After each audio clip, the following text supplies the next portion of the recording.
Hello, আসসালামু আলাইকুম আপুরা ভাইয়েরা, কেমন আছেন? আল্লাহর রহমতে আলহামদুলিল্লাহ আমিও ভালো আছি আপনাদের দোয়ায়। প্রতিদিনের মতন আপনাদের সাথে একটা ছোট্ট একটা ভিডিও নিয়ে আসছি। সবাই প্লিজ সাবস্ক্রাইব করে দিবেন, লাইক কমেন্ট শেয়ার করে জানাবেন। আর আমার ফুচকার রেসিপিটা কেমন হয়েছে এটাও কমেন্টে জানাবেন। এখানে বেলপুরি বানাইছি, সরি ফুচকা বলে নিয়েছি, এটা বেলপুরি। আর এখানে টক। এখন আমি বেলপুরি খাবো, সেজন্য আপনাদের সাথে শেয়ার করতেছি। বিসমিল্লাহ।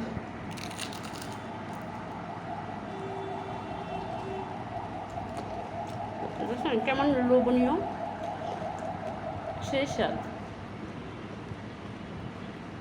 ঘরে বানানো বেলপুরি খেতে তো অনেক টেস্ট। আপনারাও সবাই বাসায় ট্রাই করবেন। ভাবলাম আপনাদের সাথে শেয়ার করি।